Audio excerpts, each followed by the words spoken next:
The following program is a PodcastOne.com production. From Hollywood, California, by way of the Broken Skull Ranch, this is the Steve Austin Show. Give me a hell yeah. Hell yeah. Now, here's Steve Austin. All right, everybody, welcome to the Steve Austin Show. I got a humdinger for you today, so if you're driving down the road, make sure you got your seatbelt on. Hey, this podcast is brought to you by Audible.com, the internet's leading provider of audiobooks with more than 150,000 downloadable titles across all types of literature and featuring audio versions of many New York Times bestsellers. Ain't that something? Go down the road and somebody can read a book to you. That's something I need to check into because I'm real bad about reading books. And speaking about this Audible.com thing, hey, maybe I ought to check into it because, hey, check it out. Me and my wife just got a brand new RV. About a year and a half ago, we sold our RV after some mechanical issues, a blowout on I-10 where we almost met death and destruction.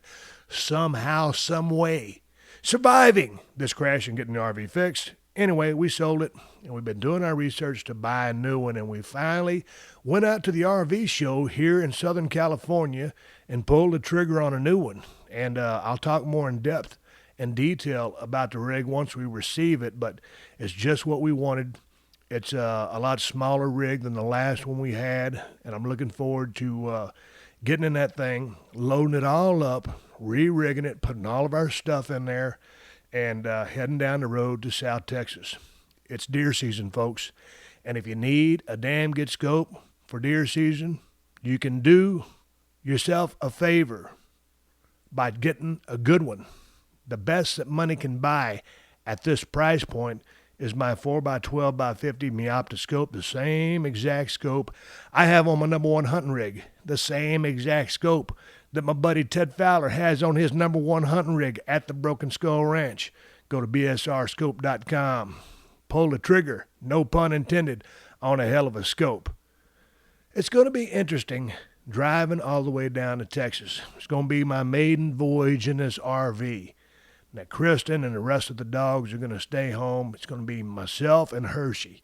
Hershey riding shotgun, Hershey navigating, camping on the side of the road. And we're going to make a little detour on this trip down to Texas. Normally, when I'm driving my RV, I'll make it in 2.5 days. If I'm just in the SUV, it's a day and a half because I'll get 1,000 miles in the first day, 500 the second day, and we're there. On an RV, you can't quite travel that fast. And hey, it's recreational vehicle. You got to throw some recreation in that equation somehow, some way. Me being the type A personality that I am, always in a hurry, destination-oriented, I'm going to try to take a chill pill and relax on this trip. But we've got a scheduled detour on this trip. On this trip, I'm going to pull over and talk to my boys in San Angelo, Texas, the Lost Lonely Boys. Many of you have heard of them. 3 badass brothers who are musicians who lay down Texican rock and roll. Their debut album, Heaven, they won a Grammy Award back in the day. I'm going to pull over. We're going to go in the studio. We're going to record some audio whoop-ass. Me and the gang just kind of shooting the breeze and having a good time and laughing and joking about music, wrestling, life, cars, and everything else. I'm looking forward to talking to the Lost Lonely Boys. I'm really looking forward to talking to my guest today, Will Sasso. I'm at the studios here at 316 Gimmick Street, awaiting for the arrival of this young comedic actor who kicked ass in the Three Stooges, the 2012 edition. I watched that movie last night, laughed my butt off. I really dig the Three Stooges. I'm a big fan from way back. I used to watch the Three Stooges every single day before I went to school. Will Sasso pulled off the character Curly to perfection, and that's the bottom line. Hey, we're going to take a pause for the cause, have a few words from some of my sponsors. I appreciate you guys who support the show. I appreciate you going to steveaustinshow.com and clicking on that Amazon banner, because when you shop and when you buy something, it kicks back a little love to help us support the show and to keep this thing on the air for free. Will Sasso is coming up. Word from my sponsors.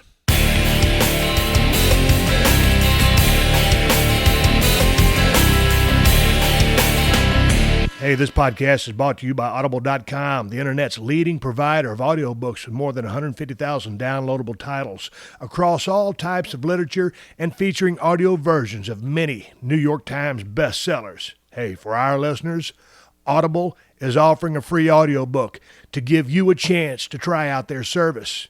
You can download your choices and access them on their PC, burn them on CDs, or upload them to iPods and other MP3 devices. It's quick, easy, fun, and affordable entertainment for people of all ages. One audiobook to consider is Hollywood Hulk Hogan, narrated by the Hulkster himself, Hulk Hogan. For a free audiobook of your choice, go to audiblepodcast.com/podcastone. That's audiblepodcast.com/podcastone.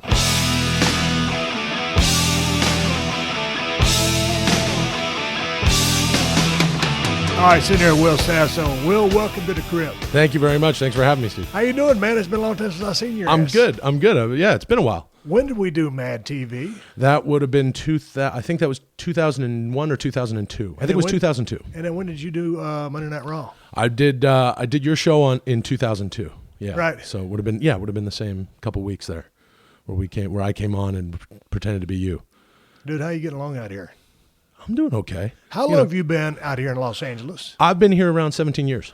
And you were born and raised in Canada. What town? I'm originally from a small town called Ladner, which is outside of Vancouver, British Columbia. So how does that work, just from like a work visa standpoint, or how does that work? I got the work visa first. I'd been working as an actor since I was a teenager in Canada, and then when I was 20, I came out here and started working and got a visa, and then ended up moving out here, and then you got the green card, and then now I'm a citizen of the States. So 17 years? Yeah. You dig it though, right? I love it. Yeah, I love LA.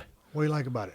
Well, I always say when LA becomes challenging because the business is insane and it's a bunch of douchebags and there's 4 million people just sort of rammed together and a million of them are jerks. No, actually about 400, maybe 300,000 to 400,000 of them, but that's a lot of jerks. Right. It's every cheerleader from every high school who's not the best actress in high school, but the loudest. She's here. And then every tool from Drama Club. He's here. But I always say, well, I live in Southern California, right, which is beautiful. You can go, 2 hours that way, you're in Big Bear in the mountains.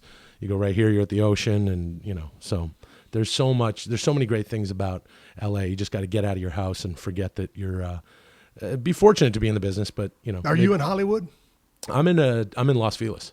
Okay. You know what that is? It's like the Griffith Park Observatory. Yeah. How'd you end up out there? Because if you've been here for 17 years, you kind of made the rounds into the different neighborhoods. How'd you end up out there? Yeah, well, I mean, when I first got here, I had an apartment in the Valley because it was safe, and then I lived all over Hollywood because whatever, and then I ended up buying a house out in Las Vegas about 11 years ago. What's the vibe out there? Because here in the marina, it's a little bit different than Hollywood, a little bit different than Studio City. Everything kind of changes a little bit. Las Vegas is nice, and a lot of people are moving out there. The architecture is great. There's a bunch of great homes, and I got I love my place. I got my place, and it's it's a nice house and stuff, and it's mellow. The streets are a little wider. It's not like Hollywood.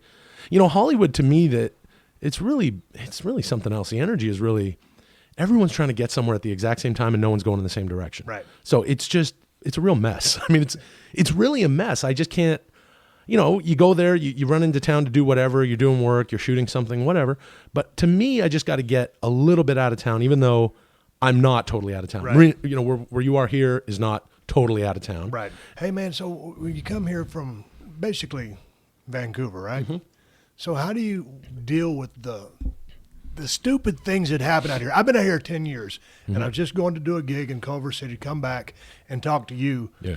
And, people driving while they're texting. It's one of my things that just eats me up. Yeah. And then the guy in the Prius beside me trying to run me off the road because he wanted to get in my lane. Right. And he wouldn't use his blinker to do it. And there's Right. a guy in the Jaguar in front of me. He's texting while driving, and you got the people on the corner. Right. They've got their phones right up to their face. They Right. won't look when the little green pedestrian sign, the white pedestrian sign says go ahead and walk. They won't even look both ways because they're too busy texting. It's these little bitty things that just eat me up. Have you noticed now that the cops are texting? No. No, I've seen that. Really? Where you're at an intersection and the cop won't get off the line in the other lane because he's on his phone. So he can't even bust someone for being on their phone because he's on his phone. It's just it chaps my. Well, ass. I got to ask you though, how the heck do you? I mean, you're the Texas rattlesnake. How do you not just beat the snot out of somebody every day.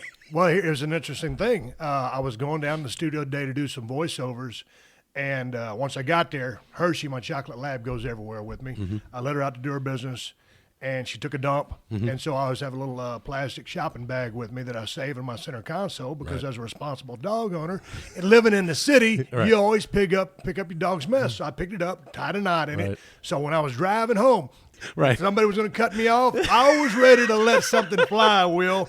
It's tough. I was in the back of a car one time riding to a gig, and a limo driver kept getting cut off and messed over. And finally I asked him, I said, dude, how do you maintain your sanity? Right. Because I said it would get on my nerves. And he said, I'm just a professional. Right. I'm getting paid to do this, and I don't take it personal. Right. But sometimes, when you got these idiots sitting there texting, I take it personal. Yeah. Some of these people will just sit there and watch the person text and will not honk their horn. Oh, that's the other I'll thing. get on a horn Yeah, quick. Absolutely. You? Absolutely. I'll lean on the horn. Yeah. I do that obnoxious. Well, it's like this. Here's the law. The law is, for instance, the law states that if someone's crossing the street, you can't enter the street until that person is safely on the sidewalk. Conversely, if someone is not getting through the lane or getting through the intersection, I will lean on the horn until the end of their back bumper is out of that intersection. I think that's just fair. Right. We got the horns for a reason, right? It's already loud it's already loud here, so might as well. Right? Yeah, I'll honk. I got no problem. I won't yell. I don't like to yell at people when they're driving, but I'll hit the horn a few times so that it just goes which is even more annoying, or just lean on it. Because it's more about satisfying me. I need to feel okay. But here's the thing that eats me up. When I'm sitting there in my truck waiting, and you get the pedestrian light, and these people are just lollygagging across the crosswalk. And the light changes, Right. and they're in or you're trying to make a right-hand turn, for instance, and they're in no hurry Right. to get across there, and they're giving it that little shuffle step Right. to almost really put a stick up your ass and piss you off. It's almost like, come on, man. I Right. mean, in the name of your own personal safety, Right. get your ass across the crosswalk. We got the pedestrian right of way law in California, so they can take as long as they want. They can smoke a J and text while they're doing it, Dude, and the cops won't notice because they're texting too, maybe smoking J's. In Texas, we put these big ass bumpers on the front of our trucks, and Yeah, so the brush guard. pedestrians are a little bit more leery out there, Right. Because they don't get all the Right. it's a different system. Yeah, it's not the fiberglass bumper of a Toyota Prius. It's a brush guard that's meant to take out a deer if necessary. Exactly. Right. And protect the vehicle. Right. So we're here. You've been here for 17 years. I've been kind of able to finally. I have my hobbies that I like to do. Yeah. I'll put my target right up there in my front yard. I'll shoot my bow in the front yard. Nice. I got a shooting range I go to. I go to the gym a half mile away. In your spare time, when you're not working, what do you do to occupy your time? I know you do a lot of writing and stuff like that, but just for downtime, For total hobbies, downtime? what do you do? Well, I like to fish when I can. Out here, where? Well, Big Bear, you can go to Big Bear Lake. And, they load the lake with trout, so it's nothing, it's not too, and there's some bass in there. So it's nothing too huge. But, a lot of times I go back to Vancouver and just mellow out and literally hang out with my parents and a few of my friends and do nothing.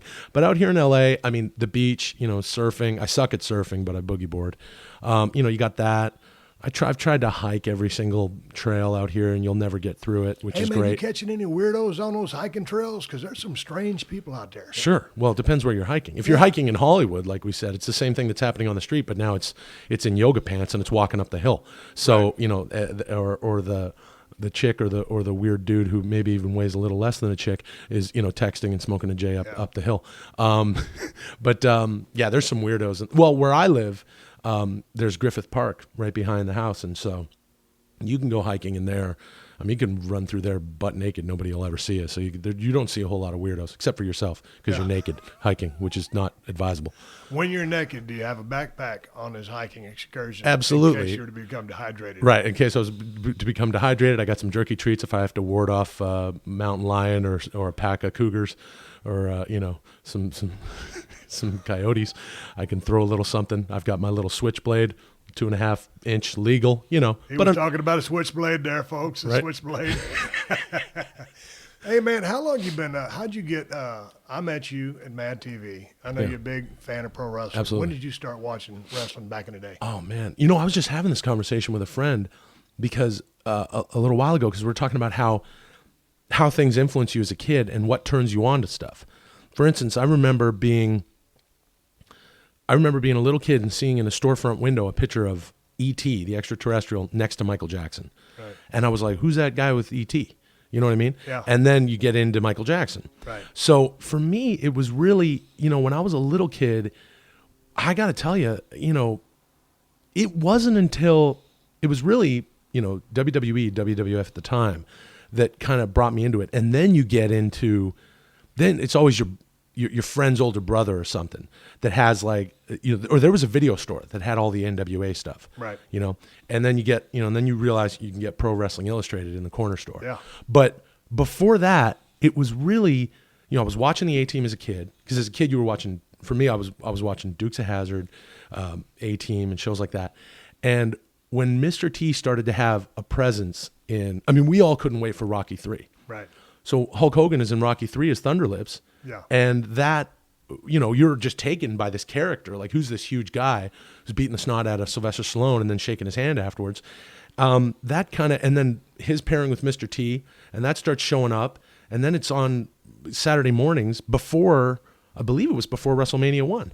It was like really kind of a thing to bring kids in.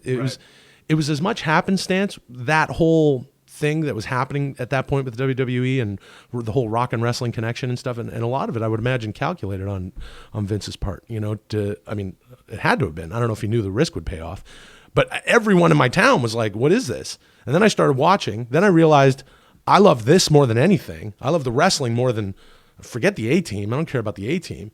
It was all about, Hulk Hogan and all those guys and loving to hate Roddy Piper and all that stuff.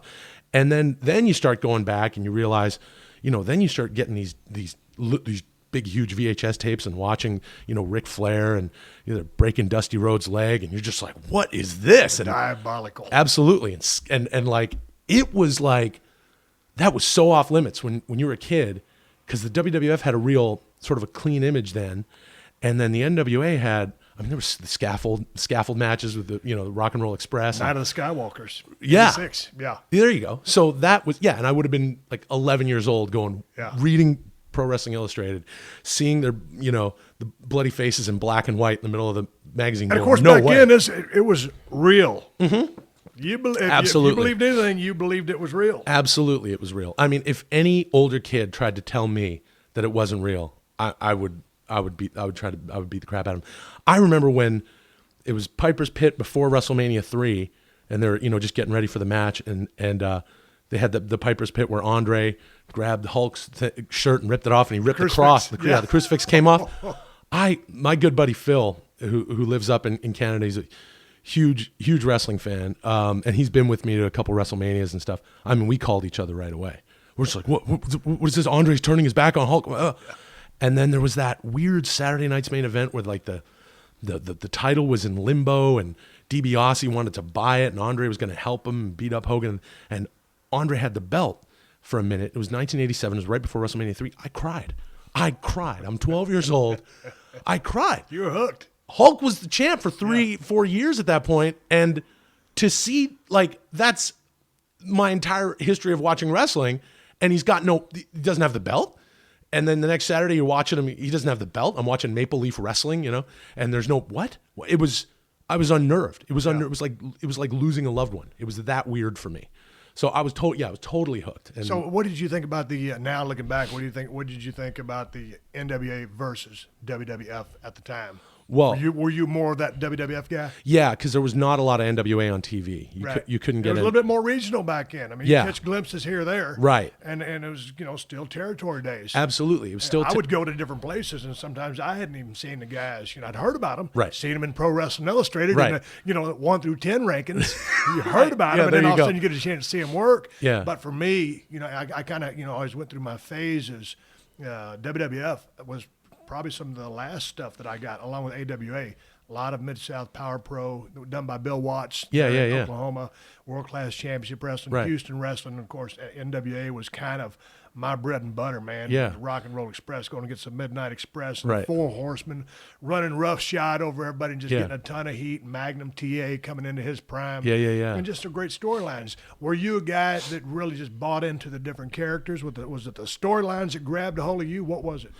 I think it was both. The storylines obviously back then they gestated for longer. They had a much longer time between pay-per-views, so you could have a feud going all year. The way things are these days with Yeah. television, social media, Right. and the whole, everything is rush, hurry up. Yeah. It's hard to let things play out like that anymore. Yeah. Back in, it just seemed like an angle would last forever. Yeah. Finally, when you get to that payoff, there was a personal issue there. Absolutely. And the heel had a ton of heat, and you wanted to see that baby face get his, make Yeah. his revenge, or get that belt back. Yeah. And, you had to go see it. I think for that reason, I sort of enjoyed the storylines more than the characters because, especially as a young kid watching, again, mostly what was on TV was the old WWF at the time, versus, NWA, which you would just read about, or you would be behind the times. And in my area, because it wasn't on TV, you'd have to get the VHS tapes. Right. And there was one place in the middle of town that had them, and you would go and you'd get Starrcade and go home and watch it, and it would be like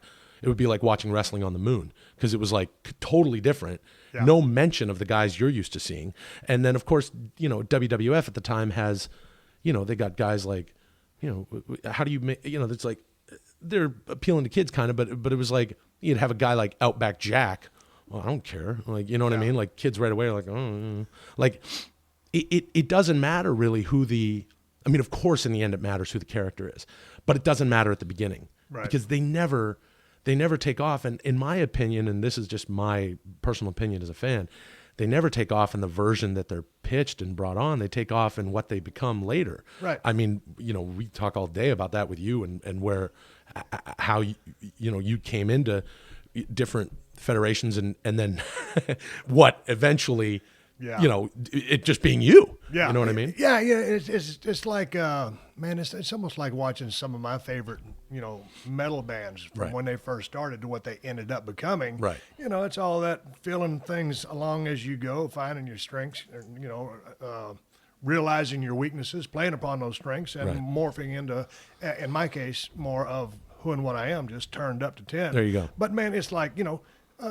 probably along the same lines as your career in acting and comedy has gone. Well, yeah, actually it's kind of true. When you're younger, you're sort of like, I started doing this when I was 15, and you're kind of doing what you're told. And I was really fortunate very early to have a chance to do my own stuff. And now, how do you mean being forced to do what you're told? well, you're an actor. Right. An actor for hire. Here's the lines. Do it and Right. make it shine and make it real and make it So work. you just stuck to, hey, do it just like it says. Right. And that's, same thing with me back in the day. I was strictly mechanic, trying to learn the ins and outs and not venture anywhere from No. an exploratory No. character, type Right. thing, but just do the brass tacks. you don't know. Right, because you don't know, and there's that unknown, and you're trusting your superiors because they know how to do this. They've been there, and you haven't been. So the only things I would throw in were things that I really wanted to do. Like, my idols are like John Candy and Bill Murray, and if there's a little flair, a little something John Candy would have done as a teenager, I would throw that into something. And here's a look Steve Martin would have given, that sort of thing.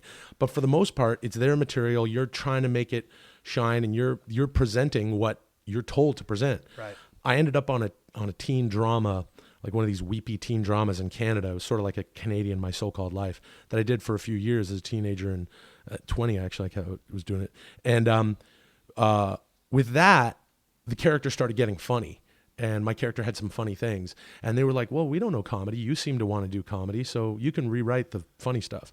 And they really let me, that was a huge tool to be able to try out my own voice on a real television show, on a nationally televised show. At a young age. At a young age. And then, I started Mad TV when I was pretty young. I was 22 when I started there. Hey, but when did you know that you wanted to be, what should I say, comedian or an actor? Well, I guess both. Like, I started with, acting and comedic acting, and it's kind of where it is. Were you always funny as a kid? Yeah, I guess class clown and that whole thing. And from the very young age, I was watching, stuff I shouldn't have been watching, SCTV, Saturday Night Live, staying up late, Monty Python, stuff like that, and just watching old stuff.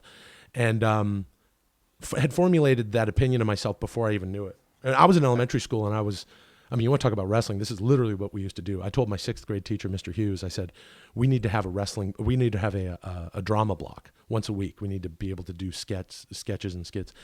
And 2 of the things that my aforementioned buddy Phil and I used to do, one of the things we would do is the Canadian corner, the Great White North, which is the old Bob and Doug McKenzie bit from SCTV. Yeah. We would sort of recreate that and do our own, take those characters. I was Doug, he was Bob, and we would do the Great White North, just rip off their bit and do it, but do our own version.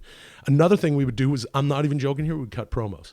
It would literally be like, just be like, Phil would be, Gene Okerlund, and I'd be Hulk, or he'd be, Hillbilly Jim, and I'd be Sir Lord Alfred Hayes, just doing interviews and weird things like that. We would just and I started impersonating wrestlers back then. Really, my first impersonations were of wrestlers because. Who was your first one? Man, I mean, you got to have a good Hogan. I was doing Hogan, yeah, for sure. Give me a little Hogan. Well, let me tell you something, brother. I'm here with Stone Cold Steve Austin, dude. It's the Broken Skull Ranch, brother. We're here. We're doing podcasting, dude. We got mics, brother. We got headsets, dude. We're here at the Broken Skull Ranch. He sets his bullseye up right here in the front yard, brother. You want to go all the way back, dude? You couldn't get NWA on television, brother. Anyway, but I've got to ask you: are you still taking the vitamins and saying your prayers, Hulk? Let me tell you something about the 3 commandments of Hulkamania, brother. You got to say your prayers. You got to eat your vitamins. And you got to train, brother. A lot of people forget that part. Nowadays, they're just walking down the street, texting, smoking that J, brother. Put that stuff away. Get some vitamins, dude. You got to, hey, come over here, Awful Alfred. You got to try this shake, brother. It's got your eggshells. It's got your protein. Get over here, Mean Gene. But I was doing that as a kid. I was doing, I remember the, Bobby Heenan and the Islanders stole British Bulldog's dog, Matilda. Yeah. And which was such a weird, as a kid, I was like, this is a great angle. Yeah. Because I was sucked in. I was like, you can't take their dog. Well, you weren't thinking it's a great angle. You were thinking they really stole the dog, right? Which is why it was a great angle for an 11-year-old. And I just remember them, and God bless both of them, okay? But the promo they cut with, you got Dynamite and Davey Boy, feigning that they're sad, man. I mean, even as 11 years old, I was like, there's something, I don't quite buy this, because you got Davey Boy, literally, Dynamite's got his head in his hand like this, and he doesn't even know what to say. And Davey Boy's like, Matilda, we love that little dog. Bring the dog back, Bobby, and bring it back. We love that dog like a child. Bring it back. But someone gave him a note before they went on, put your head in your hand, right? That'll show that you're sad. So you got the British Bulldogs with their heads in their hands. You're killing me. But, as a kid, you're buying it because it's what you're told is happening. But I was like, what the, so we do that one. Bring the dog back. We love that dog. Bring it back, Bobby. And then the Islanders, bring it back. Bring the dog back. The promo was just them saying, bring the dog back for 2.5 minutes. We'd do that. I would do, Ventura, well, better now because I'm older, but we say the sayings your close only counts in horseshoes and hand grenades, Monsoon. I'll give credit where credit is due, Monsoon. Everything had to end with Monsoon, and then he sounded like him. They were great together. That was they were fantastic. 1-2 punch. Yeah, Pandemonium, Jess. You got a superstar, Billy Graham. Oh, I couldn't do. I don't even remember. He had a pretty normal voice. No, he would kind of lisp like Dusty Rhodes. Yeah. He did lisp, but superstar Billy Graham. He did sound like Dusty. But that's a little bit more Dusty. Yeah. So then you got hard times. You don't know hard times. Hard times when you go back to you go to the warehouse, you go to the plant, and they say ain't no more work. You don't know hard times, Ric Flair. We do, Randy Savage. Oh yeah. Oh, let me tell. Mm-hmm. It was always.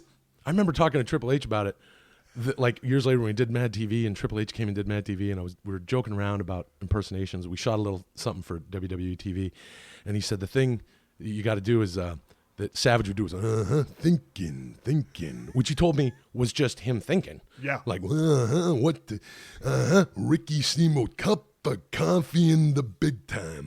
Well, what is that, Randy? What is that, Randy Savage? This is Ricky Steamboat's cup of coffee in the big time. Dig it!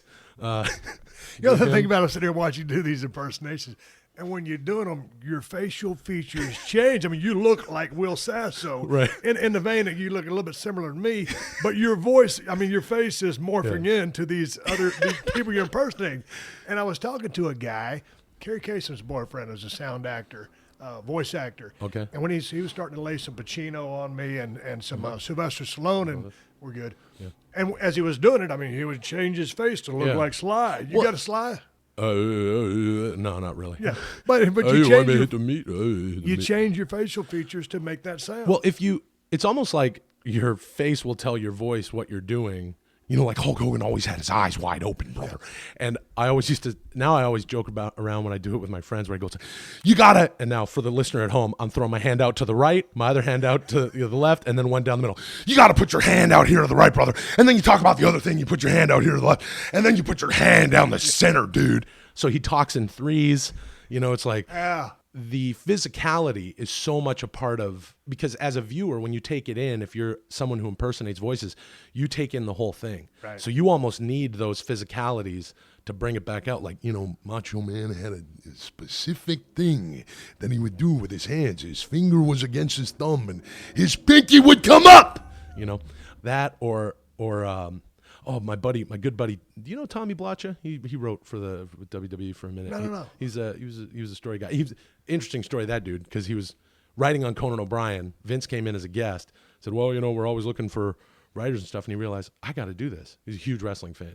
So Tommy's a good buddy of mine. He created that the heavy metal cartoon Metalocalypse. Yeah. Anyway, so we'll talk wrestling all the time and stuff, and he was doing Harley Race for me because he was talking about, and Harley Race had his pinky up. Yeah. You know, like had his pinky up, and you know was let me do. I can't even do a Harley Race, but Harley always talks about like this. Yeah.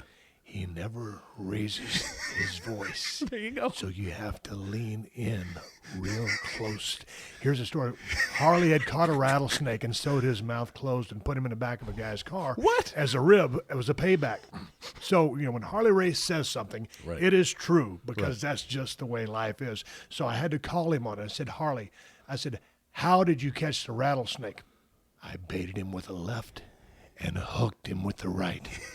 And if Harley says it's Right. true, but that's and if he was going over a finish, Yeah. he would be lacing up his boots, and then he would grab his cigarette with these two fingers, put the cigarette down, and continue lacing his boots. That's on the race. fantastic. Yeah. Oh, that's really good. Coming forward like that. Yeah, that's really great. Yeah, the physicality definitely. I mean, all the kids in the playground back then were, you know, I mean, and now you watch TV, like, you know, I remember I watched that.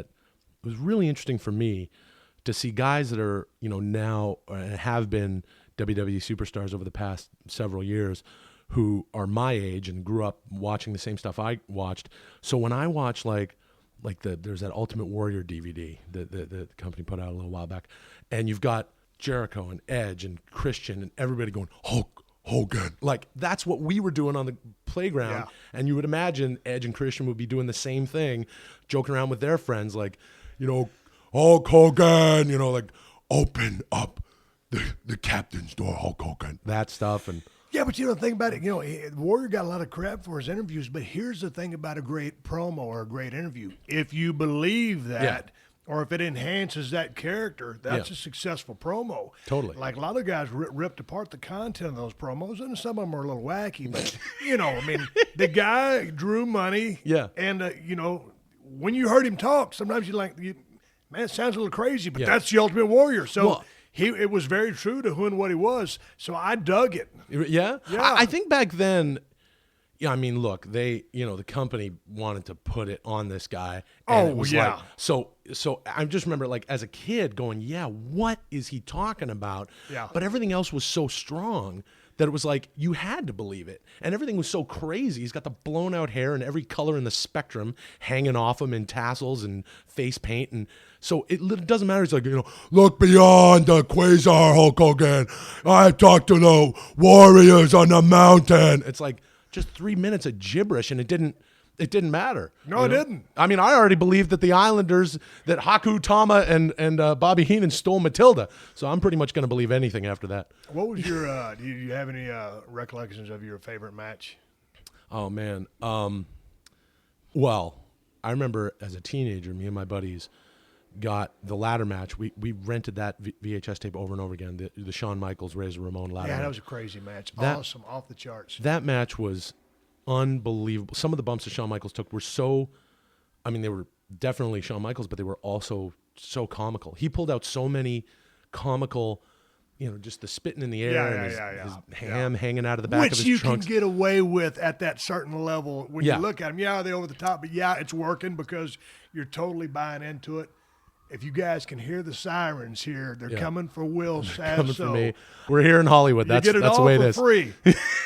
Talking to Will Sasso. Hey, you're on Twitter at Will Sasso. Yeah. What's the name of your website? Oh, I got a website called hamfatter.com. Yeah, or you can go come up to with hamfatter.com. Oh, that was an interesting thing. It was actually my older brother who was really into branding and marketing and stuff who said, he goes like, well, you wouldn't call because I came up with the website like almost 10 years ago. Now it's just a dump site for my stuff. I haven't updated it in a while. But it's like, he went like, well, Tom Cruise comes out with a movie, doesn't call it TomCruise.movie. I was like, oh, that's a good point. He's like, in the future, people won't name their websites yourname.com. That's just silly. Come up with something so that it doesn't represent just you. It's a thing that you can subscribe to or not, depending on where you are in your career. So there's my older brother, the weirdo. And so I called it Hamfatter, which is a weird old term that now means ham. Like, oh, he's a ham. Right. He's a card. But I like that it was a word that no one knew. So there's that. There's also 10minutepodcast.com. Which is where Tell me about the 10minutepodcast.com. To my listeners out there, a lot of my cats are new to this technology. I'm 6 months into this podcast, but I listen to your show. It's you and your buddies. It's called 10-Minute Podcast. Yeah. Now, why is it 10-minute podcast? Because sometimes it's 10 minutes, sometimes it's 11 minutes and 37 seconds. Right. So why don't you call it the 10 minutes and change podcast? That's not a bad idea, but the only reason it runs over is for ads. Ads. So the actual podcast itself is always just 10 minutes. So you guys are always doing like a skit or a little gimmick thing going. Yeah. Do y'all sit there and create that and write that, or you guys just sitting there with a couple of mics riffing? We just riff. It's myself and my good buddies Brian Callen and Chris D'Elia. We're both actors and comedians, and we've been doing it for about a year and a half. And a lot of the shows are just based on us just ripping each other. And, these are two of my best friends, so we can be totally honest and open. And just, it's sort of a version of talk radio that you're not used to, where it's like guys really laying into each other. And the fans of the show have really taken it on, and they call Brian Callen Bit Killer Jones because he'll mess something up, and we call him Bit Killer Jones, and they tweeted us. We got the Twitter for the podcast, and they're like, hey, at 10 Min Pod, you BKJ, sure BKJ'd it up, and this whole thing. And there's those, and then there'll be ones where, oh, well, Will's not here today, but sitting in is Arnold Schwarzenegger. Which is you. Yeah, hi, this is Arnold here, And I just want to hang out with you guys. I don't want to do, talk about the movies and the, Dylan, you son of a bitch. I don't want to do that. I just want to hang here. So we do that, or we'll do we've had Hulk Hogan. We got to do that again. I did a thing with just Brian and I, with me as Hulk Hogan, where I literally don't let him talk. Yeah. And by the end of it, he's just, it's like, yeah, that's right. He's like, can I just ask you a question, Hulk? Yeah, go ahead, shoot, brother. Ask me a question, brother. There's something Hulk Hogan loves four things, brother. There's the training, the saying the prayers, eating your vitamins, and questions, brother. Ask me a question, dude. He's like, I will if you be quiet. So we'll just riff, and it's fun, and you can do whatever you want, really. Now, how often does that drop? Once a week? Twice a week. Twice a week. Tuesdays and Thursdays. Tuesdays and Thursdays. And been doing it a year and a half? Yeah, about a year and a half. So what did you guys just get together and say, hey, man, just go ahead and just throw something out there? Because we wanted to do something together because the three of us have our own separate senses of humor away from each other, but then together we have a similar sense of humor with the three of us because we always rip on each other the same way. And so we had friends of ours going like, you guys got to do something together. And the three of us are going, what do you want to do? And it's so hard to pitch a show and take it through. I've been developing television since I was on Mad TV, right? On the network level. And, you write a show, you develop a show, it goes through the pilot process, it doesn't go, and blah, blah, blah. Take all of those variables and introduce to that three separate guys with three separate careers to where Brian's doing his thing, Chris is doing his thing, they're on their own TV show, they're doing their own stuff. To get everyone together on a schedule where we're three grown men who have our own, it's impossible to aim high for that stuff unless you're making a movie and the movie's got a shot. What do you mean aim high? It's kind of hard to put any more work into it. It's hard to have the planets align to where you're doing it, on a TV show. Let's just say on a TV show on network or cable. to have those planets aligned to where it's the right idea and the network's behind it and they're going to green light it and it's actually going to end up on the air, which is a really long shot nowadays, to have three guys who like, what if we're going through the process of developing and Chris is like, no, I got my other thing I got to do and I'm under contract there. And it's like, oh, we got to replace you? That messes everything up. Or we got to replace me or Brian. So it was like, what can we do? And the thought of podcasting came up and I was like, yeah, I want to do a podcast, but the three of us will never sit down for an hour and a half and record a whole, a thing like that, because again, it's three guys' schedules. Yeah. So it sort of came out of necessity, and not to say I came up with it, but I came up with it. And I remember I was just on the treadmill at the house, and I was watching TV, and I was on the treadmill. I don't even remember what gave me the idea, but I have a little laptop mount on my treadmill. All I remember is that I bought 10minutepodcast.com, the URL, before I got off the treadmill. So I was like, how come no one's thought of this? So it's just 10 minutes. We get together every 2-3 weeks. We record a few of them, and I release them twice a week. We got podcasts for weeks. So how many shows you guys get together and record where? At each other's house? Make the designated meeting spot? Yeah, we do it at my house. I've got a little studio space in the bottom of the house, and they come over every 2-3 weeks, and we try to record 5, 6, 7 episodes, and we always have a rule where we get together and we just hit record. Like the first 2 or 3, it's like sometimes someone will come in, like Chris does a Jean-Claude Van Damme impersonation. It's really funny. And it's like, oh, I want to do Jean-Claude doing this. It's like, okay, well, let's save it. I have a couple characters. I have a black comedian named Shauna, who was a woman. People didn't even know it was me for a while. I have a character, this weird abstract character called Everybody's Dad, who just speaks from a fatherly, but he's everybody's dad. So it's this abstract, well, Brian, you remember when you were a boy, I'd sit you on my lap and make you pancakes and give you a haircut. No, I don't remember that. You were not my dad. Well, I'm everybody's dad. And he slaps the guys, and I put in sound effects later. Yeah. And like, watch your mouth, and he's slapping them. But we just sit down and start recording. Give me some Shauna. Hey y'all, what's up? This is Shauna. She's sort of, I can't even say it really for your audience. Is this the Tuesday show? You don't want me to say what she says. She gets very blue very fast. Right. And she's like, hey y'all, I remember I saw Brian, first time I saw Brian on TV, on Mad TV, I fell out. I was like, oh, that my baby Brian, that Brian. Hey baby, what's up, baby? But when you guys get together, I listen to about 5 y'all shows. Okay. And to me, it's like the way I could equate it to, you see that you guys are real good friends, obviously a lot of chemistry, but you guys are just doing it to make the show good. It was almost like a wrestling match, because anytime my approach was to make the wrestling match good, not to shine or get all the attention, have an entertaining match. And that's what you guys all contribute to make a good show. Neither one of you is trying to hog too much to be selfish, is what I'm saying. Well, if anyone's listening to my show, you know that Brian is definitely hogging the mic and he needs to shut up. But yeah, it's true. Even when we're ribbing each other, it's like another guy is saying something. I remember when Three Stooges came out, we did a podcast, and Chris said, after the movie came out, he goes, hey, good job, man. I'm not joking. I thought for real, I thought it was going to make $12. And you did? Did it make more than $12? I'm like, Chris, stop it. Don't talk. Like, $12, right? So you got to let the other guy, it's like taking a bump. You know what I mean? Yeah. So we're weaving in and out of each other. And if Brian can keep his mouth shut long enough, we all get a chance to talk. I'm talking to Will Sasso. We're talking about the Three Stooges. When I come back, take a word from our sponsors. Keep the show on the air for free. I'm talking to Will Sasso, at Will Sasso on Twitter. Coming back after these messages.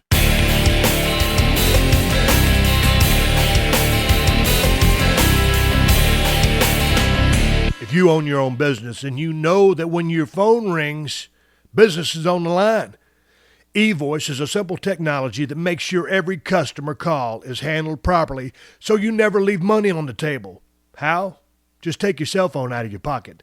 You're now looking at your receptionist and your business phone system. eVoice gives you a toll-free or local number that routes calls to anywhere you are. This easy-to-use technology could save you hundreds of thousands of dollars over the years. Just go to evoice.com and enter promo code BUSINESS, or go to PodcastOne.com, click on the Steve Austin Show page, and then click on the eVoice banner. Customers are hard to get. Don't lose one just because they called you after hours. eVoice lets you make sure that every call is answered professionally so you never miss an important customer. So go to evoice.com and enter the promo code BUSINESS, or click on the eVoice banner on the Steve Austin Show page at PodcastOne.com. It's that easy. You get all the benefits of an expensive commercial phone system starting at $10 per month. Plus, you can get a free 30-day business trial when you go to evoice.com and enter promo code BUSINESS. Or go to PodcastOne.com, click on the Steve Austin Show page, and then click on the eVoice banner. That's evoice.com and enter promo code BUSINESS. Or go to the Steve Austin Show page on PodcastOne.com and click on the eVoice banner.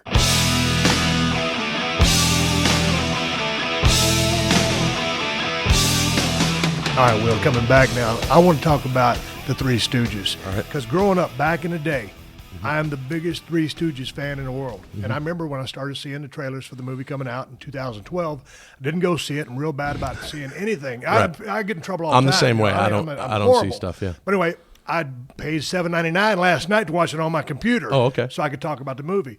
And I loved it. Oh, good. And you kicked ass. Oh, thanks, man. As Curly. Thank you. But the guy, Demontopoulos. was great as Mo. And who was Larry? That was Sean Hayes. Sean Hayes. Now, how come there wasn't a Shemp? Because those were the three original Stooges? That's right. Well, the three, I mean, you know, by the time they got to making the shorts, the Three Stooges were Mo, Larry, and Curly. Shemp was involved before Curly. Shemp is the oldest of the Howard brothers.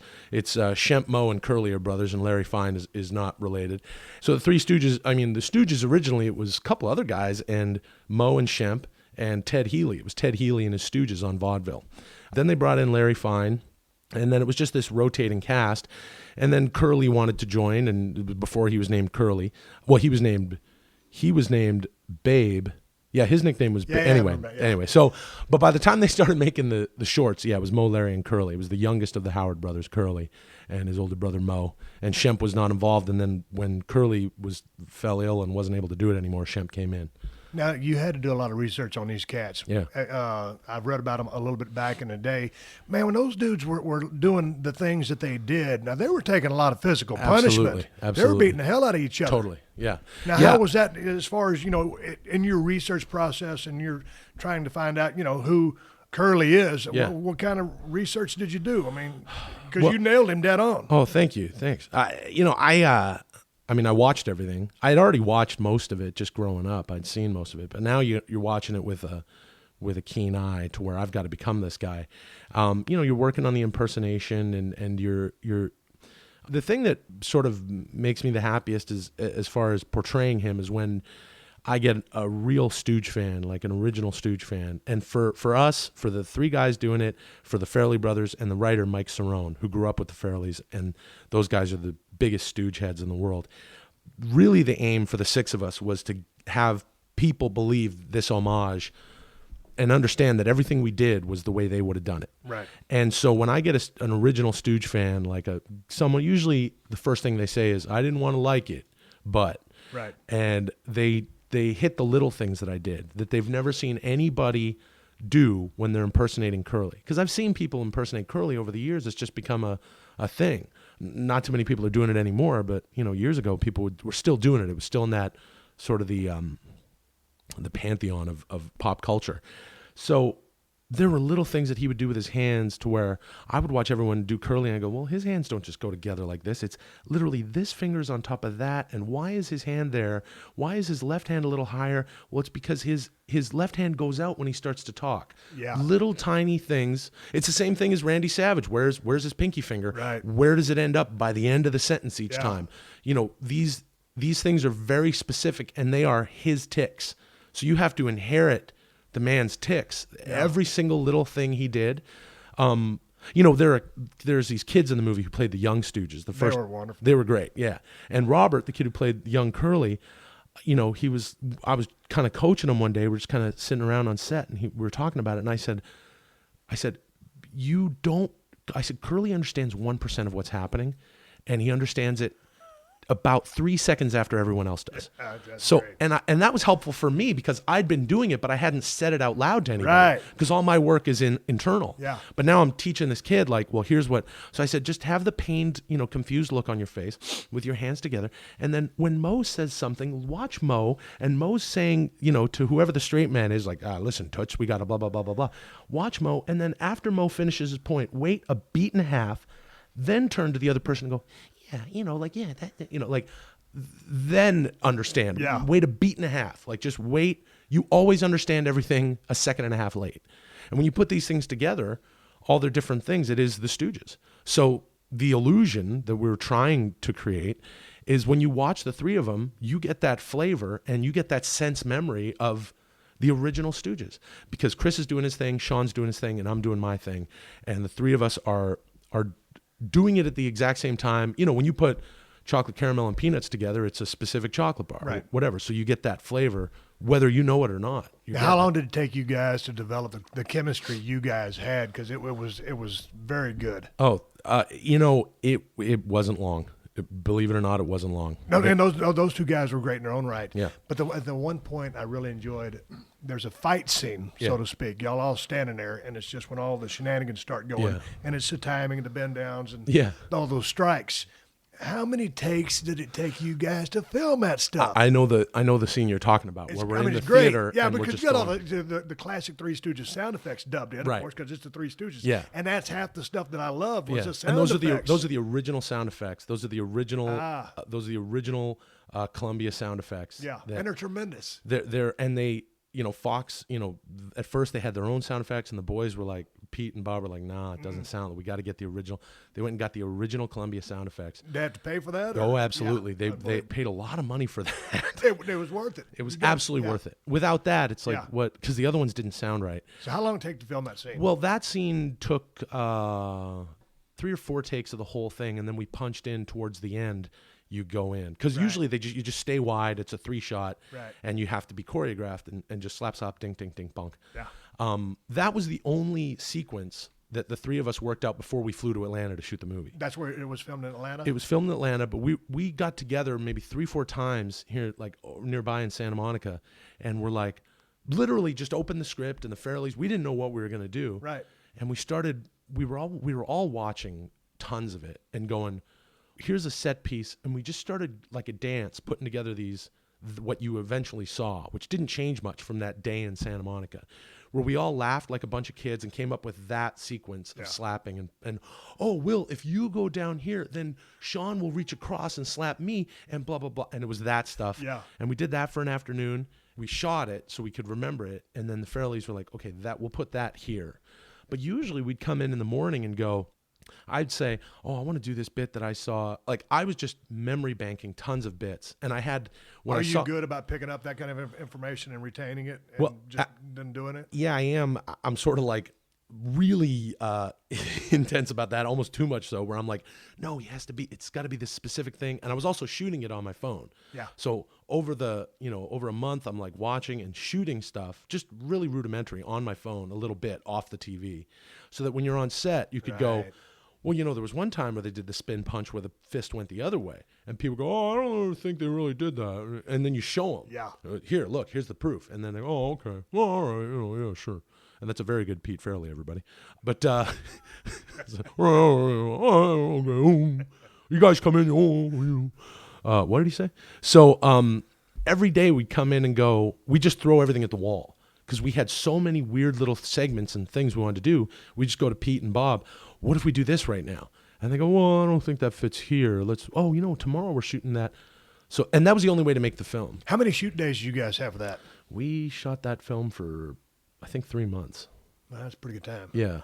Man, I do a lot of low budget stuff, man. So we got 20 days. Nowadays, to they beat want the trash out of everybody, and you Yeah. don't really have any true rehearsal time for fights, and it's monkey see, monkey doing it. It Oh, is what yeah. it is. So it's a different kind of environment. Yeah. Well, I think we were, was it 3 months? I think the shoot days was like, I think it was 60 days over 3 months, over like 2 months and a bit. Where in Atlanta? We were based right out of Atlanta, and then we went all over the place. We were in, we actually shot a scene in Stone Mountain, Georgia, home of Jake Isn't the that Snake neat? Robbers. Isn't Yeah, that it's neat? nice Stone up there. Mountain's badass. Yeah, it's Yeah. great up there. We were all, man, actually. Hey, that's where Jake the Snake Robbers That's right. is from. From Stone Mountain, Georgia. Stone Mountain, Georgia. Yeah. 6'6" from Stone. Hey, let's talk about the acting, the Three Stooges, pro wrestling, because you guys knows quote unquote fight scenes or all the bumps and the shenanigans you guys do. There's instances that happen in the ring of professional wrestling where a guy will hit somebody too hard. We call that potato. Right. So with all the stuff, the strikes that you guys did, where there was the hammer fist on the nose gimmick, There had to been a lot of potatoes during the film of this A thing. lot. Well, look, most of them are intentional potatoes because the Three Stooges actually slapped each other. Right. Which an open hand slap in your business too is totally fine. You know what I mean? But Like, it hurts. Yeah, And if it- you're going to rack up it 3, stings. 4, 5, 6 of them. right. Yeah. Your ears start ringing. Yeah. So we're open hand slapping the snot out of each other all the time. And those guys were down with that. Absolutely. Yeah. I remember we were literally in a dojo. The first time the three of us got together was in Gene LaBelle's dojo in the Valley, and we got on the mat and started rolling around and slapping each Y'all other. went and hung out with Gene LaBelle for he, this. he was there for a minute. He wasn't involved. He Yeah. was just there. Oh, that Yeah. he's the ultimate yeah. tough guy. Yeah, he's just kind Yeah. of roaming around the back. So you guys are rolling around over We're his rolling place? around, yeah, slapping each other around, and then I remember that day we apologized to each other. We said, "Let's just apologize now." And I mean, it's kind of like a match. Like, let's go out there and do it. So we all apologized to each other and said, "We're never going to apologize in Atlanta. With no sorries in Atlanta," which we ended up saying sorry a lot anyway. But I just remember I hit Chris Diamantopoulos, who's a great guy and just a powerhouse as Mo, and Yeah, he's and he's tremendous. an incredible Stooge encyclopedia in his own right. Him and his brother Gus are crazy into the Stooges, and I hit him in the face with a shovel handle that didn't make the movie. I think a little bit of it is in the credits at the end, and it was the wrong shovel. The prop guy, the way it worked was the camera was going to zoom in. I'm using a real shovel so that you see me digging dirt with a real shovel, and the camera pushes in, it gets to Mo, and then on one of the outswings of the shovel, a prop guy hands me the rubber shovel, and in the same shot, I rear back and hit Chris right in the face with what was supposed to be a foam handle, but I gave him a real shovel, and he handed me a real shovel, and just the wrong shovel. Right. And I hit Chris across the face with the wrong shovel, which is a little satisfying because he's been slapping me all day for weeks. And I just remember Chris did that thing where you're being a man about it, and he was like chewing his own nose, going, "Nope, I'm okay. Nope." He had his hands up, I'm fine. Give me a second. He's tasting blood in his nasal cavity. And, or he would slap the crap out of me, and, 90% of the time Mo's divvying out the punishment. 10% of the time he gets it. So when Mo was getting it on a day where it's like, oh, we're doing this, Sean and I loved being able to slap Chris, and we knew here it comes, and Chris was like, okay, come on, bring it. Like, and I would slap Chris, pretty damn hard. And it's like, hey, it's for the movie, but really it's these three friends not to, just. But how is it on set? Because this is, you guys are just doing it. There's no sound effects which make it funny. Right. So as you're doing it, it's... Well, I mean, trust me, the sound effects are happening in your ears because you're Right. getting slapped. So you're imagining it'll be better and sweetened when they put the sound effects in. But there's a little bit of the actual slaps still in there.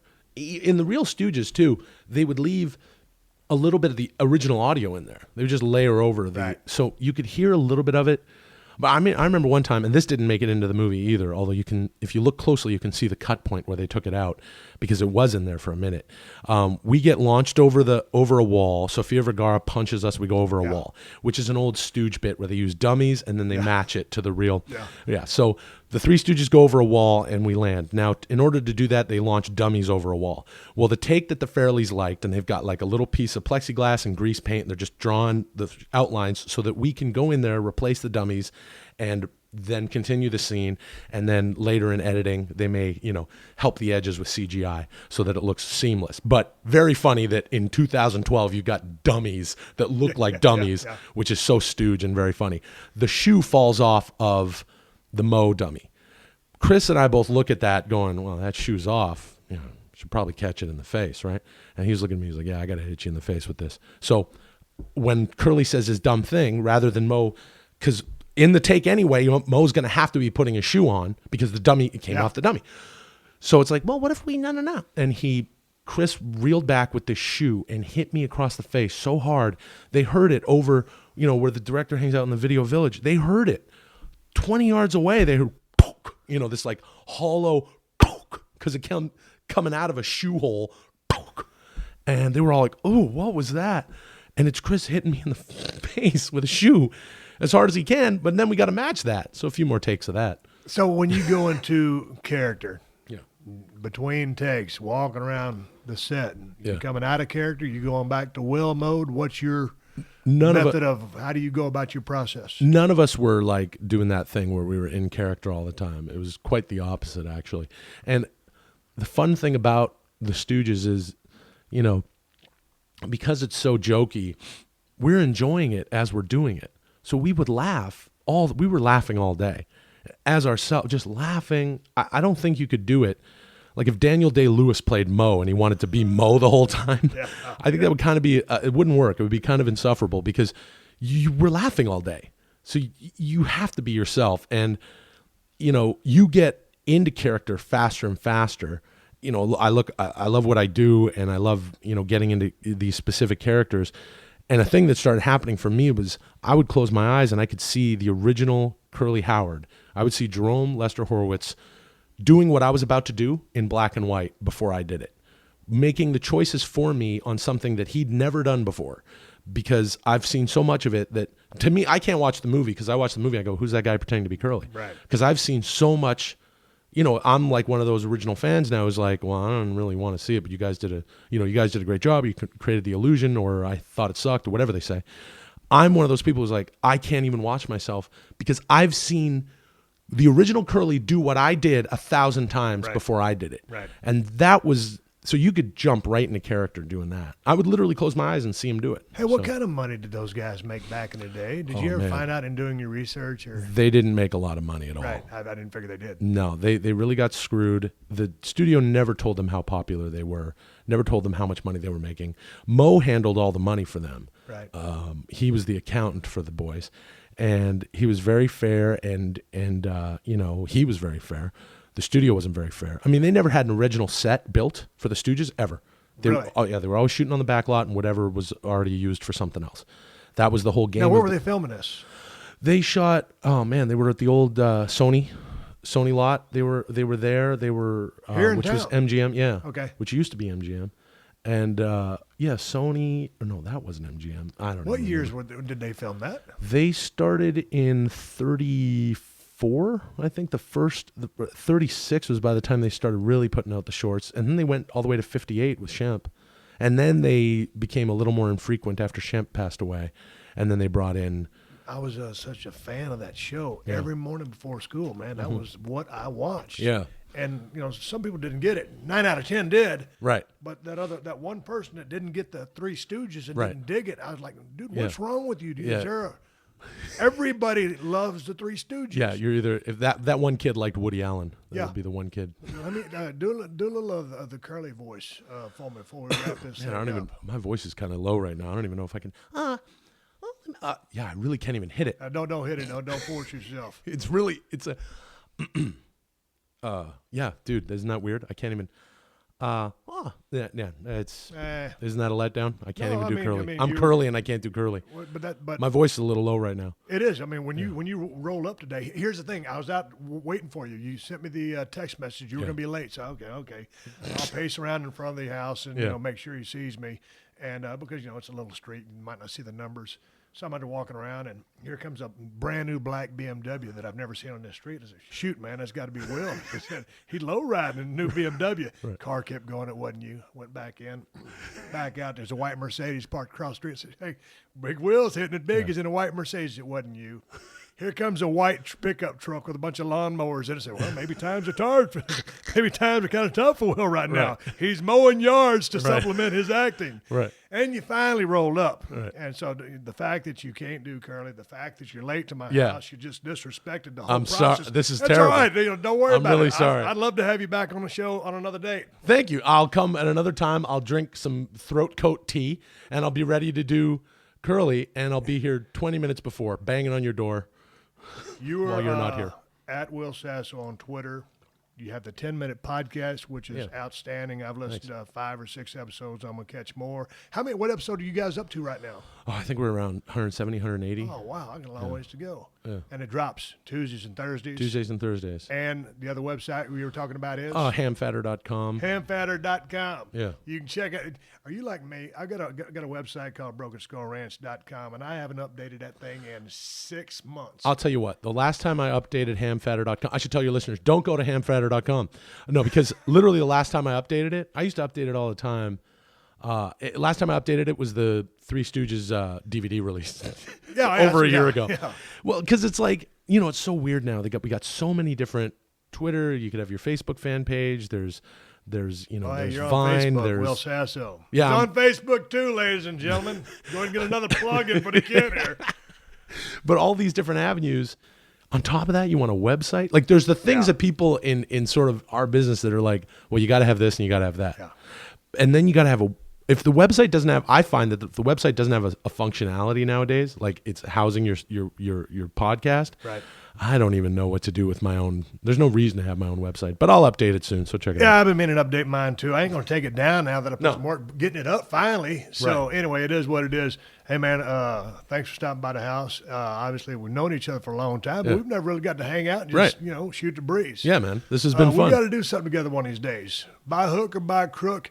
Will Sasso, you can follow him at Will Sasso on Twitter. I'm Steve Austin BSR. I want to say thank you to you folks for continuing to support this show by using Amazon.com, because anytime you shop on Amazon.com after clicking on that Steve Austin Show page, you're showing the show a little bit of love, and it keeps me on the air for free. I want to take this time to thank my sponsors who also keep this show on the air for free. Audio Whoop-Ash, opened every single time. Hey, I do this show for the working man and the working woman. There's a sunbuck driving down the road with a chainsaw in the back of his truck, heading out to make a dang living and pay those gimmicks they keep sending in the mail called bills. There's another man driving down the road in an 18-wheeler hauling freight to keep America going. There's a nurse getting ready to go into work and do what she does. There's a doctor lacing them up, washing his hands, getting ready to work on somebody. Man, maybe you don't want to be listening to this show right now, get him too fired up. Bottom line is, folks, I do this show for the working man. I am the working man. You are the working man and women. That's all I got to say. It's been fun hanging out with Will Sasso. It's almost Halloween. I'm waiting on an RV to pack up and head down to South Texas and do some deer hunting for about 2 months. It's going to be a wonderful time of the year. If you need a scope for your gun for deer season, go to bsrscope.com. Check my website, brokenskullranch.com, very soon, because I'm going to be updating the hell out of that thing during the season. You know what, folks, before I leave, I think I'm going to have Will Sasso sit in on a show of Steve Austin Show Unleashed, because I feel like there's a little more territory we could flesh out by using a little verbal salt and pepper in the form of 4-letter words. Stay tuned for a couple of weeks for Will Sasso to return on the Steve Austin Show Unleashed, where we will open up a can of audio whoop-ass. Until next time, this is yours truly, Steve Austin. I will catch your ass down the road.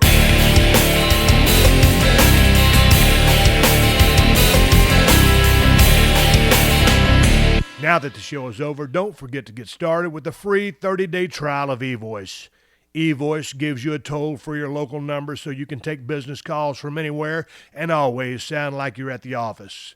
eVoice also has great features like dial by name directory and even transcribes your voicemails so you can read them at your convenience.